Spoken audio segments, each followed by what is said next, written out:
नागपूर विधान परिषद पोटनिवडणुकीसाठी प्रशासन सज्ज झालंय। 836 मतदार आहेत। 14 मतदान केंद्रांवरती ते आपला मतदानाचा हक्क बजावतील। मतदानासाठी एकूण 14 मतदान केंद्र तयार केले गेलेत। आज मतदान आहे तर 22 जूनला मतमोजणी पार पडणार आहे। विधान परिषदेच्या नागपूर स्थानिक स्वराज्य निवडणुकीसाठी आज मतदान पार पडते। नागपूरचा विचार केला तर नागपूरमध्ये भाजपकडून डॉक्टर राजीव पोद्दार हे निवडणुकीच्या रिंगणात आहेत, तर काँग्रेसकडून अतुल लोंढे हे निवडणुकीच्या रिंगणात आहेत। विदर्भाचा विचार केला तर विदर्भामध्ये सुरू असलेल्या म्हणजे या विधान परिषदेच्या निवडणुकीमध्ये फक्त केवळ नागपूर आणि अमरावती आहे जिथे ही निवडणूक पार पडते। काही ठिकाणी काँग्रेस उमेदवारांनी आपला उमेदवारी अर्ज मागे घेतल्याने किंवा उमेदवारी इतरांना समर्थन जाहीर केल्याने ही निवडणूक नागपूरमध्ये पार पडते।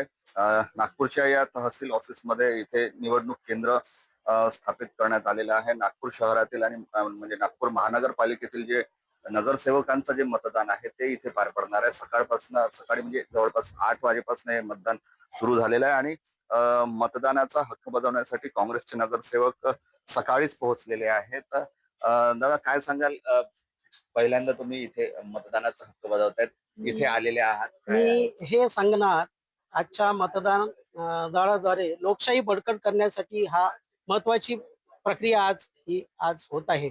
जरी भाजपचं पारडं जड असलं तरी आज राज्यामध्ये देशामध्ये दरवाढ होत आहे, सिलेंडरचं वाढ होत आहे। इवन आज एक्झाम्स होत आहे, सीबीएसईची एक्झाम झाली त्यामध्ये अनियमितता आहे, नीटची एक्झाम मध्ये अनियमितता आहे। हे सर्व दूर करण्यासाठी असा उमेदवार आवश्यक आहे ते जे आमचे अतुल भाऊ लोंढे आहेत। खूप खूप धन्यवाद। जितेंद्र शिंगाडे, पुढारी न्यूज।